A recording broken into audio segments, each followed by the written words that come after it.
Did you get a full night's rest last night? Yep. Are you planning on maybe taking a nap this afternoon before the Ducks game on Tuesday night? Probably not. Maybe you should think about it. It might put you in a better mood. Let me tell you something. Going to the gimmick for the second straight game against that team, as we did again last night, is never going to put me in a good mood.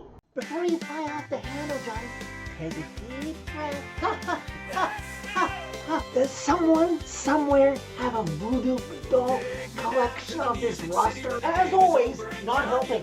I guess the season's over. So, sit down silence. That was the plan. Why does it say placed on waivers? Nothing said. I have to talk about dumb moves and a Pets front office. What the hell did I just watch? Do I really need to be here for this at this point? I'm not having flashbacks to Game 4 against the Canucks last spring. At this point, Johnny, you can just splice together old intros. Cutie intro.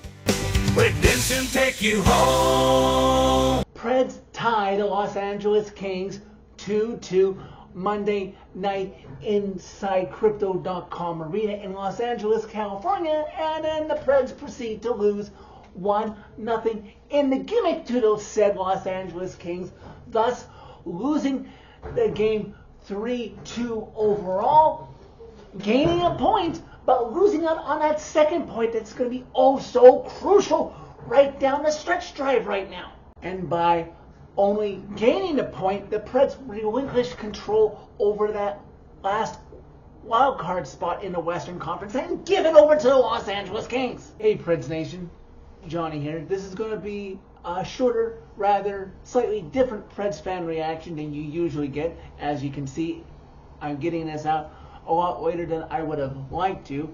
For one, the game ending so late last night, I wanted to get a good night's rest, and due to unforeseen circumstances of the roof of my condo currently being replaced and causing auto racket, I had to wait longer to get this out to you. So I'm doing the best I can with the noise being minimal to see what I can do to get basically a summary of a game last night that was very disappointing. Yes, the Preds got a point. Probably should have gotten more if they had been able to do more in the gimmick. Two of the Preds' three shooters not being able to make the move that they would have wanted to, Forsberg and Luke Evangelista. But overall for the game, due to a bad start in the first period, the Preds were not ready to go, even though they had Sunday off, 2 days since beating San Jose on Saturday, that the Preds would let themselves be outshot 12-4 in that first period. The Joe Armia goal, Saros definitely shouldn't have given that up. He poked it away right into Armia's waiting stick to put past him roof job, when all he needed to do was either take it in and get a whistle or knock it behind the net. But I will give the Preds credit for not letting that get them down. They outshot the Kings in the game from the rest of the game. They shot them 19-11 in the second period, 6-3 in the third, before 2-2 in overtime.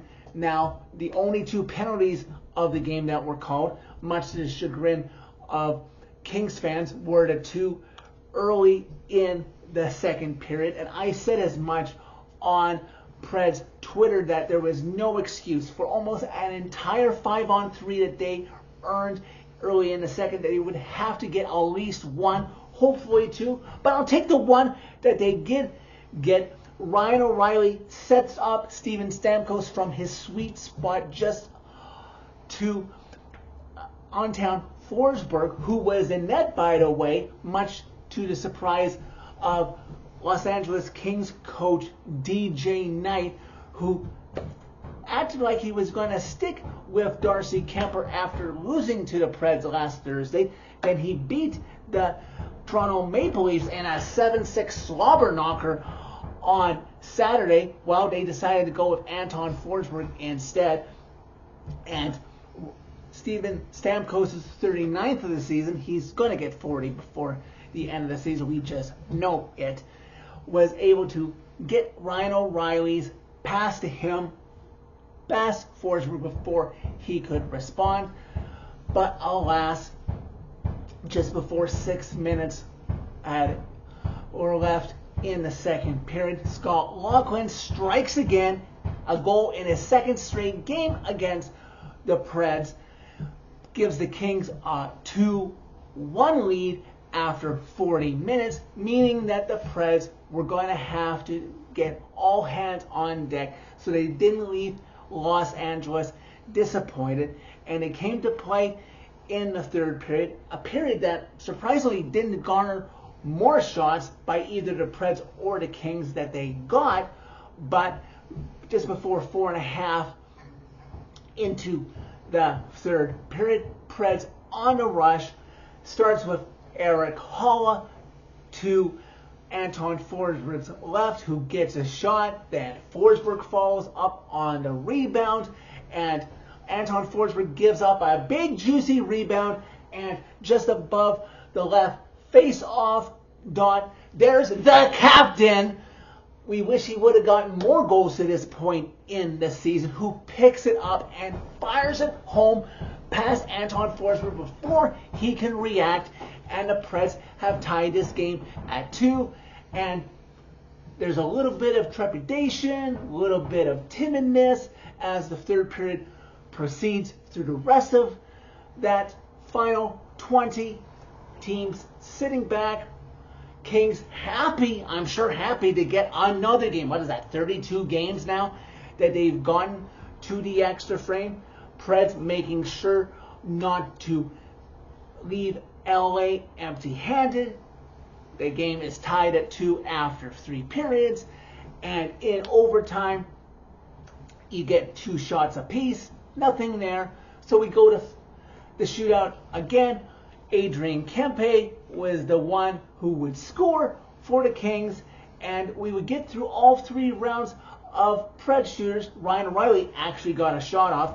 Phil Forsberg loses control of it, and at the right last minute before he can try to deke out Forsberg of the Kings, I might say, and Luke Evangelista, who won it for the Preds on Thursday, Bruno decides to go with him in this case instead of Stamkos, and alas, he can't score, so the Kings get the almighty second point. I can't believe this Kings team is in a playoff spot with so many loser points. But alas, that's where we are, and now the Preds only have 5 more games left to go in the regular season. They currently find themselves outside of the playoff picture in the grand scheme of things and the standings, because the West is so weak, because they're not in a playoff spot. The Preds are now 10th overall in the draft lottery, which means they have a chance at Gavin McKenna again, but who knows what might happen Tuesday night against Anaheim and the rest of the way with the Preds schedule, that they might just pop back in to the playoff race again. But the Preds, quick turnaround here. That's why I wanted to get this Preds fan reaction out to you best I could before Tuesday's game, because the Preds are right back at it again. They go up the interstate from Crypto.com Arena and will be facing the Ducks in Honda Center Tuesday night, a 7 o'clock Pacific, 9 o'clock Central start. Preds, any victory is much appreciated tonight on the second half of the back-to-back. I have to imagine, and then we'll start this one. I was wrong about him starting Monday against the Kings. I don't know, maybe he wouldn't have gotten the win if he had started. So credit to Saros for coming through for the team. I can't see Saros going back-to-back. You don't want to risk running your goalie ragged, but from here on out, because this is the last back-to-back of the regular season, I have to imagine that Saros will play Thursday against Utah, Saturday back at home against Minnesota, Monday at home to San Jose, and then if the Preds are still in it, next Thursday against Anaheim to finish off the season. It's going to be a hell of a race. I don't see why the Preds shouldn't still be in it till at least Monday if not the final day of the season. Eastern Conference is shaping up to be a hell of a race as well. Because if you didn't notice on the out-of-town score, let me touch on that quickly and where we currently are in the overall standings. Preds got no help on the out-of-town score, but especially from division rival Chicago. They lost in regulation to San Jose. Seattle, who, for all intents and purposes, they're probably out of it. They went into Winnipeg and lost. So where we are right now is Utah's in wildcard spot number 1 with 86 points. LA is 77 games played, same as the Preds, but they have 83 points. Preds have 82 right behind them. San Jose has 76 games played, 81 points, 1 game in hand on the Preds. And Winnipeg has the same number of games played as the Preds do, and they're 2 points back. But they have the tiebreaker of regulation wins on the Preds, so the Preds have to keep them in mind.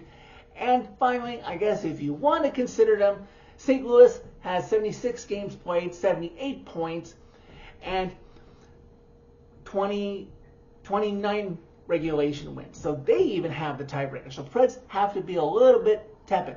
Sure, these teams behind the Preds are going to play against each other, so hopefully they'll do the Preds a favor and knock each other out. Hopefully no 3-point games, but in the meantime, I think if the Preds take care of their business, maybe it's a stretch to ask for 5 wins, whether or not they're regulation, overtime, or shootout wins. But if the Preds get 5 wins, I like their chances of getting in there, but we're probably going to have to ask for some favors. But it's going to be one hell of a last week and a bit. So thank you very much if you've made it through this far through the Preds fan reaction and for your patience in me getting it out to you this late. That is it for this video. Thank you very much for watching. As always, click like if you like this video. Click subscribe if you really liked it. You can find my social media as always and interact with me during every Preds game by clicking on the channel name. Tell all your friends about redemption. Everyone deserves a chance at redemption, especially after you lose to the Kings in the gimmick, which are so confident and so good at getting their games to that point. Don't miss a chance to one day, maybe not this year, but one day, witness redemption.